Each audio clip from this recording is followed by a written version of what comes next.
welcome. We've all met, visited a bit. Um, we try and give everybody a little background information on the company and the history and our philosophies and what makes us tick and why being a member of the family is such a wonderful thing at these sessions. And so, probably the best thing is, I'm Dave Charles. I'm 62 years old. I have 4 kids, 7 grandchildren, divorced a couple times, single. Love what I do, and it's just great to be part of this company and where we're heading. And so we're out here trying to redirect the company a bit, as we've grown over the last few years to almost 200 employees. It's gotten important to restructure and reschedule some of the operational issues. And so what we've done is took a year off from sales and remodeled the building and hired a bunch of new people and reset the game plan. The game plan consists of an organizational structure that can operate the next 20, 25 years without me. Facilities that can operate here for 5 years without any significant capital experience, and a model that's going to attempt to hit about a 20% a year growth rate, which is pretty big. But with a little bit of luck, I think we'll get there and accomplish all that. So the foundation's laid to do that. Now we just got to build and get experience and put that together. So I think it'll go really well. From a historical standpoint, this company was started in 1981. And in 81, we started a company called Satellite Receivers. And Satellite Receivers was about big dishes, those 10-foot buds, big ugly dishes we called them. So you could get free HBO. You might have seen them. The older ones were fiberglass and typically white or beige. Then we went to the aluminum expanded mesh material products. And then we started shrinking them down, which brought us to today where we have DirecTV and Dish Network. And so at one time we had just north of 100,000 customers subscribing to the satellite television product that we sold. And so it was a good sized company, but like everything, things change. And we were the opposite of the razor and the blade philosophy. You bought the dish for a lot of money, and then the programming was really cheap. Reality is consumers aren't always ready for what's the best or the smartest, so they kind of like the old, give me the razor and I'll pay a ridiculous amount for the blades, although you probably wouldn't know anything about that. People have to trim around. Yeah, that's right. And so anyway, the big dishes had really cheap programming. The little dishes have very expensive programming, but they give you the dish. So ultimately they won out over a price model and then a bandwidth problem. They could deliver so much more product cheaper than we could from a satellite delivery standpoint. But it was a wonderful business, and one of the questions inevitably is, how do you go from the satellite business to the ATM business? And when we sat back and said, okay, we were a follower of Tom Peters back then, and he's a business consultant who had a philosophy that said every 10 years you should blow up your business and start over and keep it fresh. And so we started down the path of blowing up the satellite business and looking for something new. Literally had a sales contest, $500. Who comes up with the next new idea that we should go into? And one of my guys from Michigan, who actually is since deceased, but came in with his sheet and he said, boss, I got it. We're ready to go. Look at this. He said, portable credit card machines, these little tiny Verifone machines. He said, they're going to put these in bars and restaurants and beauty parlors and salon, whatever you can think of, they're going to have one of these. And I said, Phil, I love you, but this is the dumbest idea I ever heard. What idiot's going to pay 2% discounts to take credit cards in the bait and tackle business, or whatever?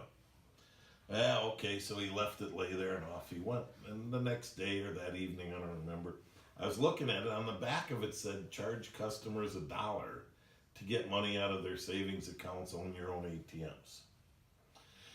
And the law had changed, not the law, the rules from Visa and MasterCard had changed and allowed for this surcharging thing where you could charge.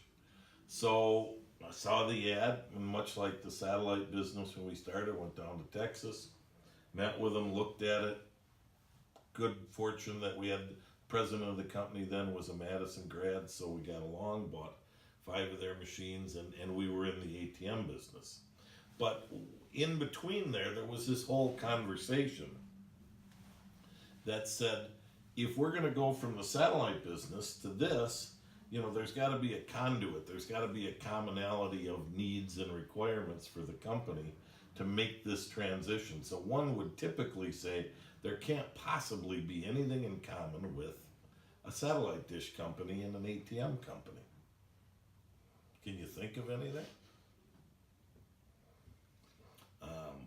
So anyway, we sat and we were looking at that the whole time. So first and foremost, the satellite company had a huge computer IT infrastructure because it had to manage all these little bitty sales transactions, selling a channel of this and a package of that by the month, by the day, by the week, by the year.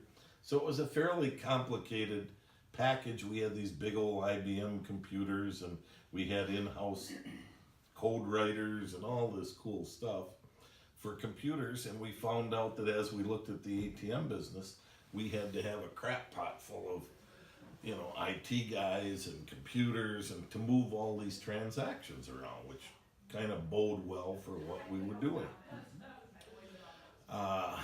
One business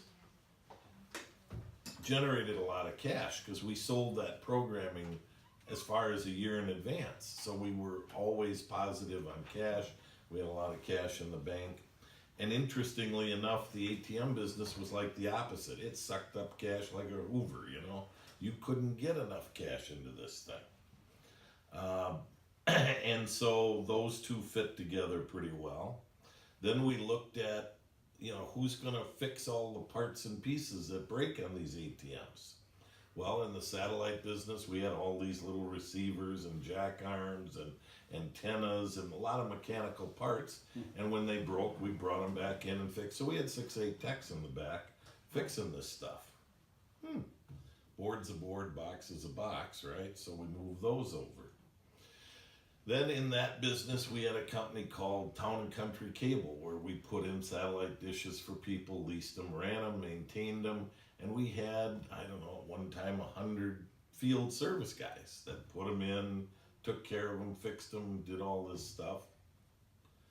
Seemed like those guys could probably be trained if they could fix a satellite dish to work on an ATM. So again, that transfer fit pretty well. We liked doing business and developing relationships with our customers. We called it belly-to-belly sales. Both businesses needed exactly the same thing. They had to have a relationship that needed to be nurtured, taken care of, and loved to go together. And probably the last piece was, we have always said, any business we go into, we are going to be the best in the business of anybody in it. Not necessarily the biggest, but the best. We are only going to deal with the number 1 or number 2 players in those industries. So at that time it said, Diebold and NCR were the 2 big hitters. We had to do business with one of those 2 guys. Then the last thing it had to do is it had to have what you'll hear referred to as reoccurring revenue. And, there are all sorts of businesses in the world, right? You can get a hot dog stand on the corner, buy a $400 push cart and a bag of hot dogs and buns, and you're in business. Away you go. So are the other 3 guys on the other 3 corners. And pretty soon hot dogs are 99 cents. Distribution businesses, are businesses where you buy product and resell it to other people. Well, those middlemen are getting cut out, and they're only about as good as their last sale. And retail businesses, as you're aware can be eroded or changed or disrupted by internet stuff. So you had those, but reoccurring revenue businesses are utilities, phone companies, cable companies, ATM companies, banks. These are companies that the revenue reoccurs, the razor and the blade thing. They gotta come and buy the blade, otherwise what good is the razor? We're in that business.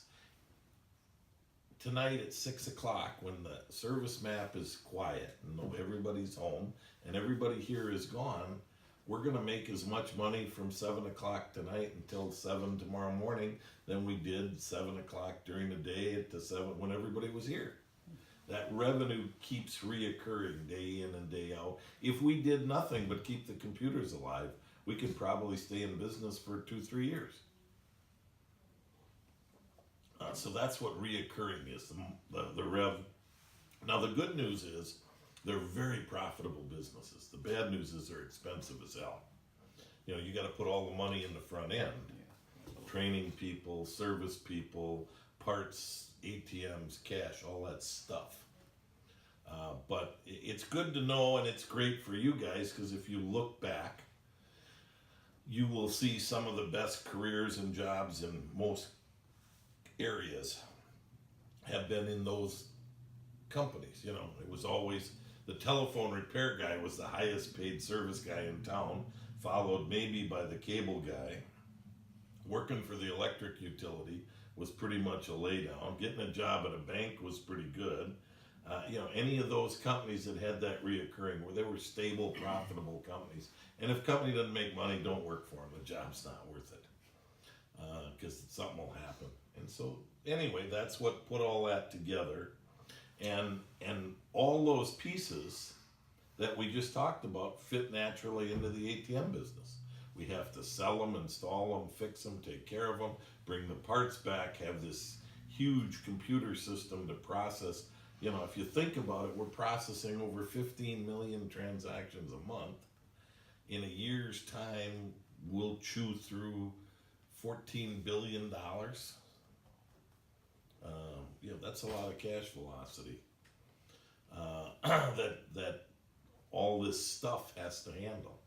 And so, all those things keep going and running, and it makes it a very, very nice company to work with. I mean, not only do we have great people and longevity and all the neat things, but we took all those parts and pieces from the satellite business, put them right to work in the ATM business. Very little huge transition. Organizational change, yes. Operational change, yes.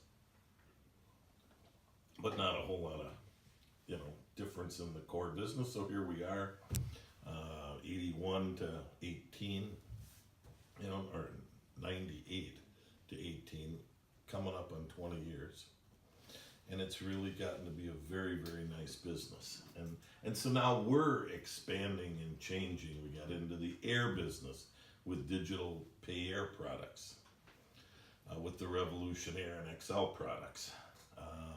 We're looking at going back and doing bank branding products where we sell branding and advertising for banks. We're even going to go back and look at a bank-based product offering to sell, service, and support ATMs for financial institutions off-premise. So there'll be a lot of very interesting opportunities. I keep looking at the armor business, but it scares me. All those people are broke. If you look at Loomis, Dunbar, Brinks, I mean, they're so broke they can't pay attention. So there must be a problem in that business that they can't make money. And so I tend to stay out. Now we do some. I mean, we're querying, 40-50 million of our own cash in and out of ATMs. So it's not that we don't do it, but it's less than 10% of our total. So anyway, that's kind of a company overview. That's kind of what we do and how we got here. And then there's always that core foundational question of, how do I know what to do, and how do I know what you guys want, and what are the the management philosophies that we operate under. And sometimes you just have a question and you kind of go, I wonder if I should do that or not, and so there are issues that we can address and say, let's look at them. So we've sat down and said, what is it that we need to do? It's summarized on this little card, but it's sharing who we are and what we are. So, quite simply, the goal of Cash Depot is to treat everybody like family. And it's not a trite thing. You hear, be a team player and take one for the Gipper and be a family member all the time, There's a difference between saying it and meaning it and being part of it. And as you'll see as we go through this, we're driven by, I think the best description we could find was family. We didn't like using the name because it sounded almost a little off, but we liked the description. And we're not perfect. I'm sure you guys, I always tell every group, you go home every time you're with your family and it's perfect and roses and nobody's ever upset, nobody ever has a bad day. And my family throws shit at Christmas and at New Year's. I mean, we just have that problem in life that we don't always get along. Maybe that's why I'm divorced twice. But the reality is that you have those conflicts and you have to deal with them if you're going to be a good family. You have to be able to get over it and move on. You have to respect each other. You have to deal with these problems. So, be prepared that this family here will be very similar to your family out there. Somebody will say, field service guys got the easiest job in the world. They're just out there riding around their trucks having a big time. And the next week the field guy goes, you don't understand, it's cold out here and you guys are sitting in them warm fuzzy offices doing nothing all day long, and so you get those family things that you have to deal with. But if we take care of each other and we work through it, it's really a good thing. It's also a good time to stop and just make one other point before we dive into all of this. And as we're talking about family and as we're talking about culture and fitting in and culture is the most important thing. If you like and agree with who we are and the way we do business and what this team is all about, you'll have a great relationship. You can't put a square peg in a round hole. And so if the culture doesn't fit you, you have to be aware of that too. So I always tell everybody, look, I love what I do and coming to work every day is a great thing. Not everybody's quite that deep into it, but they got to make a living, so they got to have a job, and it all is part of the requirements of life. But if you ever find yourself where you just hate coming to work, and you don't like us, and you don't like what you do, I can tell you it is really important that you leave and go someplace else. First of all, for your own sanity, and second of all, unhappy people are like a cancer and you got to cut it out and move on, because you'll hurt more people than you help if you feel that way. So it has to be said, we want you to be successful and happy and have fun, but if it really hurts to come to work, don't. Especially now, it's kind of a no-brainer. I mean, there's lots of jobs out there, the economy's on fire. The second thing we say is we'll strive to be the recognized leader in all of our business ventures. Again, we didn't say we'll be the biggest. We said we'll be the leader. We will be the standard by which people are judged. And it's very important to be absolutely the best in category. And we are. And that's why we get the growth and the recommendation and the support. There is not another ATM supplier in America that does everything we do as well as we do it. And so that's why we continue to be very successful. We are, again, there's a lot of them bigger, but none better. So it's pretty important. So to accomplish the goal, we have to make some commitments to each other. And so, the pledge that we all make in this mission is to always treat others better than we want to be treated. Now that's family, corporate, and customers. If you do that, you can't get in a whole lot of trouble. I mean, you know, a lot of the world says, just treat them the way you want to be treated. No, that's not good enough. You got to treat them better. Otherwise, we're not raising the bar, we're lowering it, or we're just saying status quo. So make sure we work toward that. Provide the best possible sales and customer service experience. That touches everybody, whether you're answering the phone or you're out in the field or we're sending information or we're developing software. We have to be absolutely the best customer service experience because there's nothing without our customers. And we do business a very, very long time with them. Be happy and let it show to our customers and the family members. You know, everybody has a bad day, okay? But the reality is, it doesn't hurt to smile. You know, people can hear that when you're on the phone. It's contagious when you're in the field. You know, and you can be kind of rough and gruff all you want, but the reality is, you're either happy and it shows or you're not. And that sucks. You know, it's just important. So, you know, don't be afraid to smile a little bit. Don't be afraid to thank customers, to love them. Just like you'd want family, right? When you come home at night, do you want somebody to go, who cares? Or do you want to get a hug and hi and a big smile? I'm glad you're home. My dog is there every night with a hug and a big smile, and he's thrilled I'm there.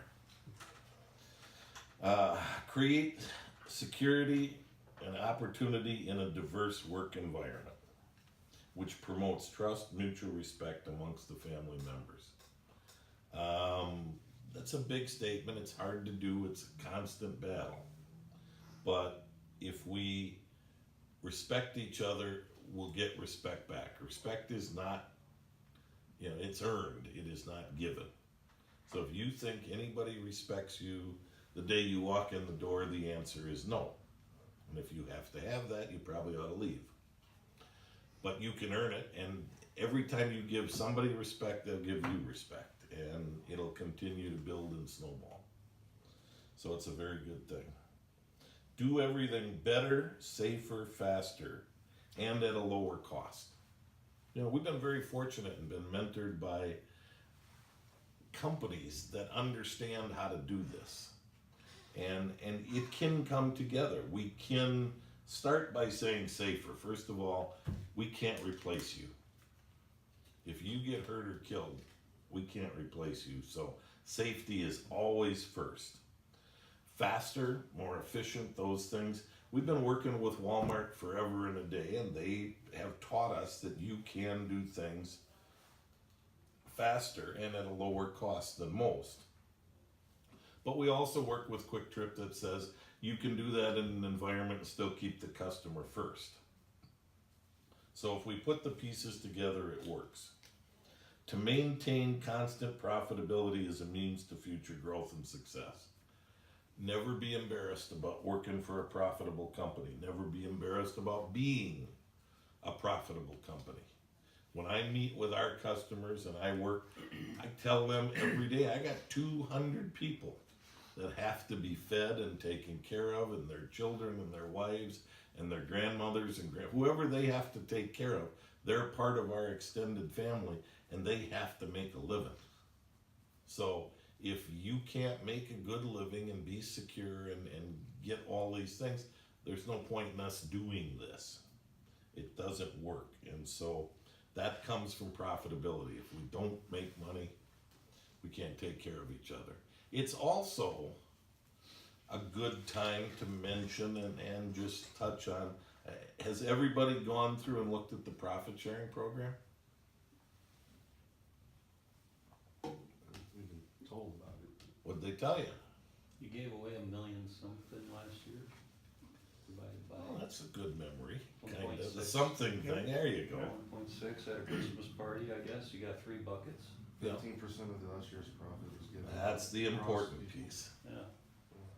We take, you know, we believe not only do you become a good family member, but we have to share.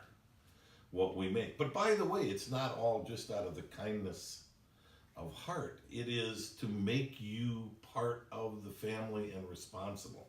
And you'll hear it a lot. When you screw up, you'll hear, by the way, you just cost everybody, $1.50 if you lost $15, or, $15 if you lost $150. And everybody participates. Now, when you make it, you get credit for, you saved some money. Look at that. You just added $20 to the profit sharing. That's real money across, that's 10 cents for every person that works here if you save $200. Is it a lot? No, but we work 200 days a year, and there's 200 people, so if everybody contributes something, it's real money. And so that program is designed to fund part of your retirement and make your standard of living better than other people out there. And so, yeah, it's a big number. It was 1.6 million divided across 150 people. It was a pretty good chunk of change. So that's why profitability is important, so that we can do that. And so how do we get there? How do we make that goal and mission come together? And there's always daily issues and questions. And so we say there's some rules to live by, some rules to judge by, some things to think about before you make either a really stupid decision or the wrong decision. We go, does it fit in here? Or if you just don't know, see if it fits. So we talk about this vision of family, and we say as long as you do that, that helps you make a decision. How would you like to react if someone made the decision in the family different than you did it? Are you being treated better than you want others to? Are you treating others better than you want to be treated? If you do that and you keep the family in mind, it'll answer a lot of questions. Member treatment. Again, the smile, the love, the appreciation of everything that they do, the respect. If you take good care of them, they'll take care of you. We're a small family yet at 200. Trust me, they know who the good guys are and who the jerks are. And you might only be a jerk 2 days a year, but they know the difference between that and the one that's a jerk only 1 day a year. And you'll soon learn, everybody has good and bad days, so do what you can. Take care and maintain the highest standards that everybody possibly can out there. And try and make an emotional connection. We're not cold, unhappy robots. It's nice to shake a hand, to say thank you, to go, Bob, I really appreciate it. Bob, if you didn't have these ATMs, my kid wouldn't be thinking about going to college. You don't always want to admit that, but that's what it's all about. Thank them all the time. Thank your friends. Thank your family. Thank your wife. Thank your kids. Thank your dog. Thank our customers. You can't go wrong, man, because they all contribute to the success of your life. Invite them back. Thank you very much. If we can ever do anything for you, come on in. If you need another roll of paper, call us. If you buy a new store, we'd love to sell you another ATM. Whatever it is, just thanks for being part of my family. Our customers are part of our family. So when you leave, it should be the same as when you leave on Christmas Day. Do you walk out the door and just say kiss off, or do you say Merry Christmas, thanks for inviting me, we had a great day, life is good, we appreciate this. Now you can do that on the phone, you can do that any way you want. But when you're dealing with a customer, thank them and invite them back. Impressions are everything. First impressions are most important. So if you're on the phone with a customer, that's the only impression they got. So if you sound crabby and grumpy, and they're going to assume you're crabby and grumpy. If your truck is filthy and dirty, they're going to assume you're filthy and dirty. If you dress poorly and you don't wear clean clothes and you don't bathe appropriately and you stink, they're going to assume that your work will reflect what they smell and see. Now, I don't care if it's inside, outside, wherever it is. That's just life. And you know what? it's right 90% of the time. I mean, you know, a leopard doesn't change its spots. So if you keep your truck like a pigsty, you keep our parts like a pigsty, you dress like a pig, well, pretty soon somebody says, you know, if it looks and smells and winks like one, it probably is. So you can't do that. You gotta really work hard at making great first impressions. They're important. Recognition and respect, that's the tough one. Probably the hardest one for me. I don't say thank you enough. I don't recognize people's quality performance enough. So that recognition of what they do is hard to do, and you got to work at it every day. And just simple respect. You know, you say something off the cuff or incorrect, and somebody takes it the wrong way. And I mean, we now live in the world of hypersensitivity, unlimited communication. I don't care what it is, somebody's tweeted about it somewhere 2 minutes after the words left your lips, if they're not happy. Now, they don't tweet that they're happy all the time, but so you just have to be cautious. The telephones are still a big part of our business. Smile when you're on the phone. Try and make sure they recognize that they're being treated as family members and say thank you. Basics, you know, just answer the phone. Don't. Somebody called you for a reason. My favorite message is, you know, if this is really important, dial 887. No. Why would I call if it wasn't important? Even if I'm calling to say hi, that's important. Members are forever. That means, first of all, we never lose a customer. They're family. Once they're in, they're part of our family, and we expect them to stay forever. No reason they shouldn't. If you take really good care of people, they don't go. I mean, some of you probably have a mechanic or a painter or a plumber, an electrician, somebody you've done business with for a long time because you trust them and work together. It's also why we empower you with $100 authority to do anything necessary to keep a customer happy. If you run into a problem that you can fix, you have the authority to spend $100 to fix it. It's that simple. Now, that doesn't mean we ain't gonna ask, and that doesn't mean you give away $100 every place you go, but it means if you run into an issue that somebody's really unhappy and you can fix it, rather than let it grow and fester and make 15 phone calls and drag 8 more people, well, the time to drag everybody in is worth more than $100. Sometimes just saying, hey, can I take you out and buy you a soda? Can I do something to help you? Yeah, I did step on your soda can, so here's a 6-pack, you know, whatever. Take care of that problem.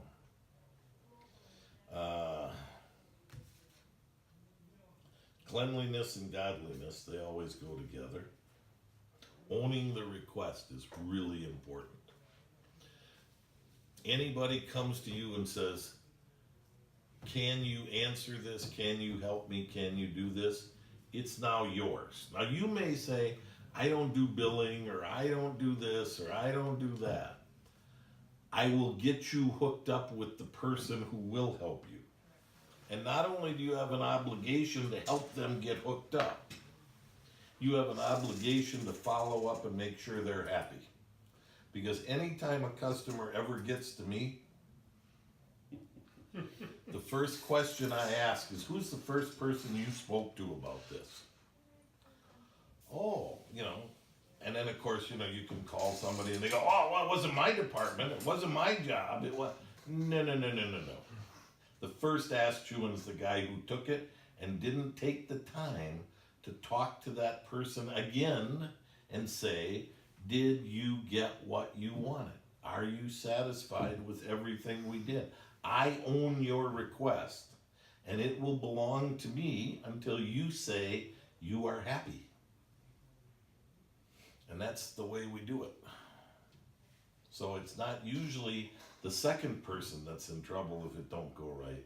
It's the first one for not making sure that they got, and you know, you can escalate if the first person you go to doesn't take care of it. You go to their boss or their boss's boss, but you make sure they took care of it if you're in that loop. All of our members will receive orientation, operating standards, position description, training, all those wonderful things. Zero accident culture is a very big part of what we do. We don't have a lot of problems there. And so it is important. And I always tell my favorite story in these groups because I always have a field service guy with me, right?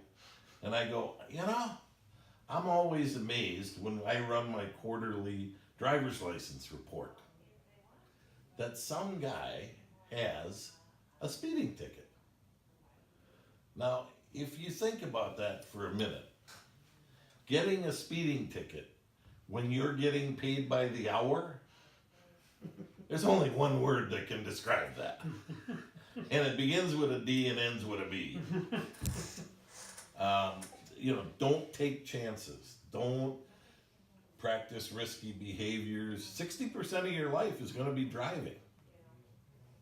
Unless you got an inner city route or something. So you're going to spend a lot of time. So there is no reason to speed when you're getting paid by the hour. Be safe. Stop, think, and protect yourself is always the key. I had one guy run into the back of a truck, and I said, "How in the hell do you run into the back of a semi?" He said, "It was snowing so bad my windshield wipers wouldn't clean. I couldn't see out the window." I could say it twice in one sentence. That's not what we're here for. If you can't see, pull over. If you're not safe, stop. But it's the same for horse playing here. You have somebody chasing somebody in the parking lot, they slip on some ice, somebody gets hurt, a service guy working in the back is shortcutting something, not doing it, gets a hand cut, doesn't wear safety glasses, whatever. It ain't worth it. Just take care of yourself. And the last message is to listen. It's probably one of the hardest ones for me. I struggle to remember to do that. But the reality is God gave you one mouth and 2 ears. For what reason? So you can hear twice as much as he speaks. Bingo. And that makes life pretty simple. If you always listen twice as much as you talk, you will be loved and succeed well in life. It just goes well, it's pretty easy, and that works. So try it out. You get in trouble, I'm sorry is the best answer to any problem. I don't know if you've ever been around somebody that ain't happy. What's the first thing they stop doing when they get mad? Listening.